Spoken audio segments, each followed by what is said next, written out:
أهلا بكم. النهاردة أنا هعمل مراجعة مهمة جدا، والمراجعة دي مهمة لأنها هتبقى لعطر من أكتر العطور اللي حبيتها خلال السنة اللي فاتت، ومن أكتر العطور اللي كنت سعيد باقتنائها لأسباب متعددة. أولا لأنها جودة وقيمة مقابل سعر عظيمة. ثانيا لأنها أغنتني عن أني أشتري عطر لشركة من الشركات الداعمة للكيان، وبالتالي أنا ما أحبش أشتري منها تاني.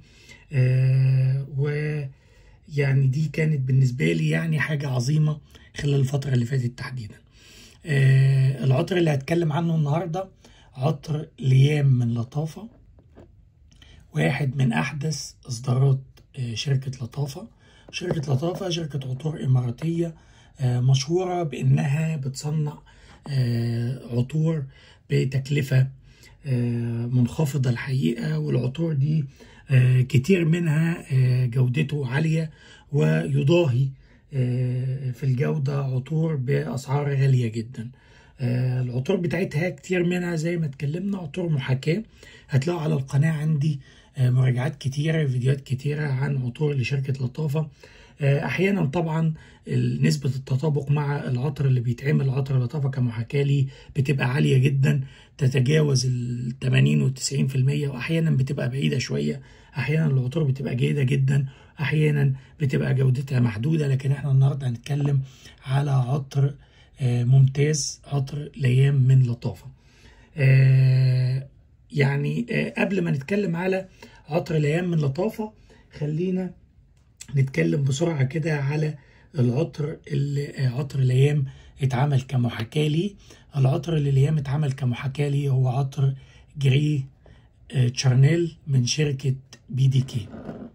العطر اللي قدامنا ده جري شارنيل من بي دي كي بيرفيومز. جري شارنيل عطر متميز كجودة، متفرد كعطر ورائحة. العطر ده صدر سنة 2019 بعطارة أو بتوقيع عطارة اسمها ماتيلدا بيجوي. العطارة دي طلعت بفكرة جديدة، استخدمت نوتات جديدة مش معتاد استخدامها في العطور. الشركة بي دي كي دي شركة عطور نيش، فده متوقع برضو من شركة عطور نيش تطلع بفكرة جديدة، بتطلع بفكرة فنية متميزة. ولكن طبعا العطر هنا مع انه في استخدام متميز واستخدام متفرد للنوتات ممكن تكون جديدة او كان جديد في وقتها مزج النوتات دي مع بعض، الا انها طلعت في مزيج يعني محبب وماس ابيلينج ويقبلوا عموم الناس ويحبوه، مش زي كتير من عطور النيش اللي بتبقى عجيبة وبعض الناس ما تتقبلهاش. الفكرة ايه هي؟ دخلت نوتة جديدة، يعني قليلا ما شفت النوتة دي بتستخدم في عالم العطور. النوتة دي نوتة التين، دخلتها مع الشاي الأخضر، وحطت معاهم لمحة حبهان في مقدمة العطر، ومزجت المقدمة دي بقلب عطري في نوتة الفيتيفر أو نجيل الهند مع نوتة الآيريس. الآيريس دي نوتة فلورال ولكن بتدي طابع بودري كده.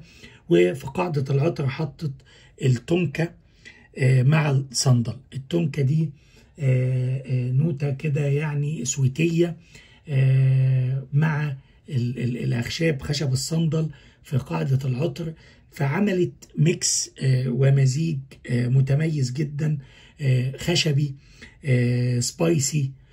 سبايسي بسبب الكارداموم اللي حطاه هنا، واروماتيك بسبب الشاي الاخضر اللي حطته، والميكس هنا بودري بلمحة الايرس وفروتي علشان نوتة التين اللي دخلتها. فعملت مزيج متميز جدا، عملت عطر فروتي، عطر خشبي، عطر اروماتيك، عطر بودري، عطر دافي، عطر ينفع جدا في ايام الربيع، ينفع جدا في ايام الخريف والشتاء. مزيج متميز جدا بصراحة، وعطر مميز. يعني لو عندك مجموعة عطرية كبيرة اكتر من 100 ازازه زي حالاتي مثلا، لا، عطر جري شارنيل ده يبقى عطر مميز جدا فيها. طيب العطر ده كان صدر سنه 2019، ويعني كان نجح في 2019 طبعا، ولكن جم في 2022 اخر 2022 عملوا اصدار منه اسمه اكستري، جري شارنيل اكستري. الاكستري ده ضافوا فيه ايه؟ ضافوا فيه وزودوا فيه نوتة الفانيلا. فانت متخيل الجمال اللي كان عليه عطر جري شارنيل الاصدار الاصلي، في الاكستري بقى زودوا نوتة الفانيلا، فبقينا بنتكلم على عطر وودي، وورم سبايسي باودري اروماتيك، ومعاه كمان لمحة فانيلا ادت للعطر جمال وعمق زايد، وخلت العطر ده في تصويت فراجرانتيكا لأجمل العطور في 2023 يحصل على أجمل عطر نيش، اللي هو اللي بنتكلم عنه جري شارنيل اكستري دو بارفام، اللي هو نسخة الاكستري من الإصدار الأصلي. تمام. طبعا نسخة الاكستري مش موجودة عندي، لكن أنا شميتها وجربتها. ليه ما اشتريتهاش؟ زي ما قلت لكم علشان الشركة داعمة للكيان، وكانت على خطتي اني اقتنيها، ولكن طبعا احنا اي حد بيدعم ما يحدث لاخواننا احنا يعني يستحيل نشتري منه، فشلت العطر من مخطط الشراء بتاعي، واغناني عنه العطر اللي هتكلم عنه النهارده، عطر ليام من لطافة. ليام من لطافة ده عطر كلون ومحاكاة لجري شارنيل، ولكن هنا اقدر اقول لك ان العطر ده وهو بيعمل محاكاة لجري شارنيل، اللمحة بتاعت شركة لطافة خلته في منطقة وسط ما بين جري شارنيل وجري شارنيل اكستري دو بارفان. تمام. فالعطر هنا يغني عن جري شارنيل الاصلي ويغني عن الاكستري. العطر هنا يعني قليل قوي ما بتكلم على البرزنتيشن بتاع العطور، ولكن احيانا البرزنتيشن بتاع العطر بيبقى فخم لدرجه تخليك تقول لا انا يعني ايه، لازم يا جماعه اتكلم على البرزنتيشن شويه. البوكس اللي قدامكم ده، انتوا شايفين البوكس؟ بوكس قيم جدا الحقيقه، يعني عايزكم تشوفوه كده معايا. شايفين بوكس شيك، بوكس قيم. البوكس مكتوب عليه ليام باللغة العربية واللغة الإنجليزية في المقدمة، لطافة اسم الشركة، عليه الستيكر ده بيقول لك إن المنتج ده منتج أصلي من لطافة. طبعا لما تيجي تفتح البوكس زي ما انتوا شايفين بتلاقي البوكس فخم جدا يا جماعة، مكتوب هنا ليام من لطافة، وهنا المكان اللي الإزازة بتبقى موجودة فيه. فالبرزنتيشن اللي انتوا شايفينه ده يعني برزنتيشن البوكس طبعا كرتوني، وبوكس قيم، بوكس شيك، بوكس يخليني اقول لك ان العطر ده ينفع كهديه وتبقى هديه قيمه، وطبعا كقيمه مقابل سعر في الكاتيجوري اللي بنتكلم عنه ده، لا ده يعني صفقه رابحه. فده البوكس. نيجي بقى نشوف الازازه نفسها. الازازه برضو اعتقد ان شكلها شيك، مع تحفظي على شيء واحد، انا مش عارف يا جماعه لطافه بتجيب الاسماء دي منين. ايه ليام ده يا اخوانا؟ يعني انا مش عارف ايه اسم ليام ده الحقيقه، يعني حقيقي انا ما بذلتش برضو مجهود ان انا ادور على معنى الاسم. لو حد منكم يعرف معنى الاسم او الاسم ده شائع عنده في بلد يقول لي يعني ايه ليام، يعني ليه التسميه دي يا لطافه، ليه ليام؟ لكن طبعا يعني العطر الاصلي جري شارنيل من بي دي كي. جري ده كلمه معناها رمادي بالفرنسيه، وطبعا شارنيل ده معناه يعني بيت او قبو او احيانا بتستخدم كصفه، بيقول لك رمادي بشده، رمادي بقوه، حاجه كده يعني، ولكن كلمه جري عموما معناها رمادي. فالعطر ده بالبرزنتيشن بتاع بي دي كي بيقدم لك عطر كده في اللون العطري اللي يدي لك اللون الرمادي، حاجه كده من نوعيه العطور اللي تحطها تفكرك باللون ده شويه من وجهه نظري يعني. ليام من لطافه خد اللون طبعا الجري للازازه، في شكل الازازه بتاعته. الازازه بصراحه شكلها لطيف وقيم، ويعني احب اشوف الازازه دي في الكوليكشن بتاعي، مع تحفظي الوحيد طبعا زي ما قلت لكم على الاسم. الغطا بتاعها غطا يديلك ايحاء معدني كده، هو الغطا طبعا يعني بلاستيكي، ولكن بلاستيكي خفيف، ولكن يديلك ايحاء كده شكله كأن الغطا معدني. السبراير بتاعها يعني جيد، بيرش كميه كافيه ومناسبه من العطر.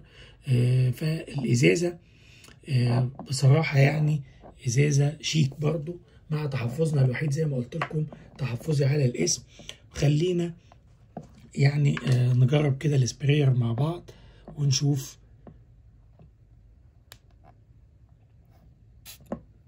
يعني الله، انا شامم دلوقتي العطر يا جماعه، واقدر احكي لكم عنه. يعني تلقائيا هذا العطر يثير الاعجاب. فخلينا نتكلم عنه كده. انا شامم ايه؟ اهم حاجه بقى في العطر، احنا بنشتري العطور علشان المتعه اللي بتحس بيها اول ما بترش العطر وتشمه تستمتع بيه. انا شامم افتتاحيه فيها ميكس جميل ما بين نوتة الشاي الأخضر، نوتة الشاي الأخضر موجودة، نوتة التين والحبهان، التلاتة واضحين جدا. يعني نادرا برضو ما بتلاقي عطر كده النوتات فيه واضحة وجميلة ومتناغمة إلى هذا الحد. الشاي الأخضر أنا الشاي الأسود، الشاي مش أخضر يا جماعة، شاي أسود. عارف أنت لو فتحت باكو شاي أسود، الشاي هنا شاي اسود. يمكن علشان كده برضو انتوا عارفين العطور اللي مرتبطه بحاجات في الذاكره بتبقى يعني عطور سهل قبولها شويه. يعني مين مننا ما فتحش باكو شاي كده وشم ريحه الشاي الاسود؟ فلا، ريحه الشاي هنا شاي اسود مش شاي اخضر، مع لمحه فروتيه من نوتة التين، مع لمحه سبايسي من نوتة الكاردموم. واضحين قوي في الافتتاحيه. افتتاحيه جميله، افتتاحيه دافيه، افتتاحيه سبايسي، افتتاحيه اروماتيك. تمام. والافتتاحيه احنا عارفين في العطور بتدوم لمده ممكن من 5 دقايق لربع ساعه كده، بعدين تدخل على قلب العطر من ربع نص ساعه كده لساعه بيبقى في قلب العطر. قلب العطر هنا طبعا عايز اقول لك بعد ساعه مثلا او اكتر من نص ساعه لساعه بعدين بندخل على قاعده العطر. بس عايز اقول لكم حاجه، الناس اللي هم جربوا عطور مش دايما النوتات بتبقى محتفظه وملتزمه بمكانها. يعني ممكن تلاقي نوته من القلب داخله عليك في الافتتاحيه، ممكن تلاقي نوته من القاعده داخله عليك في الافتتاحيه والقلب. تمام. يعني الفانيلا هنا انا بدات احس بيها بسرعه، في لمحه فانيلا، في لمحه تونكا. تمام. التونكا هنا في القاعده، فيعني بدات احس بيها برضو. تمام. الفيتيفر او نجيل الهند هنا مش نجيل الهند الترابي اللي ممكن تحسه في اغلب العطور، لا ده الميكس هنا مع والميكس بينه وبين الايرس في قلب العطر مخليه يعني فيتيفر كده ايه، فيتيفر هادي، فيتيفر بودري كده. تمام. فقلب العطر فيه الفيتيفر، فيه اللابدنوم، فيه الايرس اللي هو بيدي اللمحه البودريه. قاعده العطر فيه بقى الفانيلا والصندل والتونكا، وفي لمحه باتشولي، في لمحه باتشولي كده ضايفينها. يعني الميكس اللي عاملينه هنا لطافه يا جماعه، ميكس جميل جدا، ميكس مميز جدا، ميكس خلاهم حاكوا جري تشارنيل، ولكن عملوا برضه ايه الخلطه الفريده بتاعتهم اللي تشم العطر ده تقول العطر ده بيفكرني قوي بجري تشارنيل، العطر ده كاني شامم جري تشارنيل، بس فيه اللمحات المميزه ليهم. ف يعني انهم يعملوا ده، وانهم يقربوا العطر نيش ويعملوه يحاكوه بالجوده دي، وانهم يقدموا ده بالسعر يا جماعه. العطر ده تقدر تتحصل عليه بسعر اقل من $30، يعني من 20 ل $30 ممكن تتحصل على السعر ده، مقارنه بجريت شارنيل ممكن تلاقيه داخل على من 250 ل $300. فانت بتتكلم على عطر $30 مقابل 250 ل $300. دي نسخه الاكستري بتتباع بالسعر ده. تمام.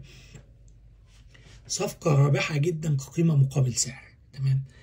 طيب العطر ده اداؤه ايه؟ هتقول لي بقى طب ما هو السعر كده ممكن يبقى الاداء ضعيف. عايز اقول لكم مفاجاه، ليام من لطافه اداؤه لا يقل ابدا عن جريت شانيل، ولا يقل ابدا عن جريت شانيل اكستري دو بارفان.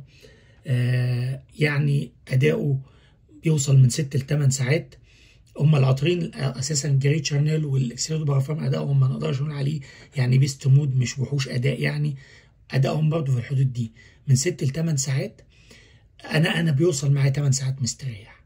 الفواحان بتاعه اول 3 ساعات العطر فواح، العطر محسوس، اللي قريب منك في نطاق مثلا من نص متر كده ممكن يشمه في اول ساعتين مثلا. بعدين بيبدأ يخفت تدريجيا، ولكن دايما هتلاقي اللي بيقرب منك هيشم عطر جميل، هيشم ريحة حلوة. العطر هنا اقدر اقول عليه يعني متقبل الى حد كبير من اغلب الناس، فاقدر اقول عليه ماس ابيلينج، مش عطور النيش اللي هي العجيبة اللي ممكن تبقى منفرة، لا العطر هنا مقبول، اعتقد اغلب الناس ممكن تتقبله. هيحسوا ان هم شامين حاجة جديدة، هيحسوا ان هم شامين عطر جديد. لكن هل العطر ده مقبول ولا غير مقبول؟ مقبول، مش منفر ابدا. العطر ده من العطور اللي ممكن تقع في حبها، يعني عطر اليام ده من العطور اللي ممكن تقع في حبها وتلاقي نفسك فترة كتير انا مش عايز استخدم اللي هو. يعني في احتمال تاني طبعا، انا دايما بنصح بالتجربة قبل الشراء في كل الاحوال. في حد ممكن يشم العطر ما يحبوش، في حد يقول لك انا لا ريحة الشاي اللي فيه ما بحبش مثلا ريحة الشاي. حد يقول لك والله التين انا لا التين لا ما بحبش ريحة التين. حد يقول لك، ودي حاجات من الكومنتات، والله الميكس على بعضه بيحسسني كده كأني شامم ريحة شاي بلبن. انا بالنسبه لي احيانا ممكن يدي لك ايحاء كده لطيف انك شامم ريحه شاي بلبن، بس مش شاي بلبن اللي هو يعني لا مش يعني بيدي لك ايحاء كده كانك في المنطقه دي، ولكن ريحه شيك جدا، ريحه اليجانت جدا، ريحه يعني فخمه. ممكن حد زي ما بقول لكم ما يحبش العطر ده، في حد تاني اعتقد اغلب الناس 70 80% من الناس هيحبوا العطر ده وهيحبوه جدا، وممكن نسبة كبيرة من الناس تقع في حب العطر ده زي حالات العطر ده. انا بحبه جدا، تمام، من العطور المفضلة حاليا. طيب خلونا نتكلم على المناسبات المناسبة لارتداء عطر زي ده. عطر يعني يناسب اغلب الاوقات الى حد كبير، ما عدا مثلا ممكن نهار الصيف لو الجو حر قوي. التقل اللي فيه لمحات تقيله شويه، الفانيلا اللي فيه، الاخشاب اللي فيه، يعني ممكن برضو اقول لك يعني نهار الصيف بس تبعد عنه شويه. باقي الاوقات يعني يسد معاك وشغال. ليالي الصيف تمام، الخريف الشتاء الربيع اوقات مناسبه وتقدر ترتدي فيها. العطر ده في نقطه الاداء عايز اقول لكم حاجه لاحظتها فيه، العطر ده بيثبت على الهدوم لفترات طويله جدا، فلو جبته عايز تاخد منه اداء عالي رشه على الملابس. تاني يوم يعني عايز اقول لك لو حاجه صوف او نوعيه ملابس من اللي هي بيبقى فيها العطر، والله ممكن اكتر من يوم كمان، اكتر من 24 ساعه تلاقي العطر ده لسه باقي عليها. فدي كانت مراجعتنا النهارده لعطر الايام من لطافه. اتمنى تكون المراجعه كانت وافيه الى حد كبير، واتمنى اكون قدمت لكم بديل، واخد بالك معايا، بديل. العطر ده بديل يا جماعه، بديل مناسب جدا، بديل انصح بيه جدا، وانصح بيه عن العطر الاصلي. انسى جري وانسى جري شانيل، خلي فلوسك ل يعني ايه، لشركه عربيه على الاقل. فاليام من لطافه بديل مناسب جدا، ويعني لو حد منكم جربه او استخدمه يقدر يقول لنا يعني انطباعه عنه. ولو حد جرب جري شانيل او نسخه الاكستري منه برضو يقدر يقول لنا انطباعه عنه في التعليقات. ويومكم جميل.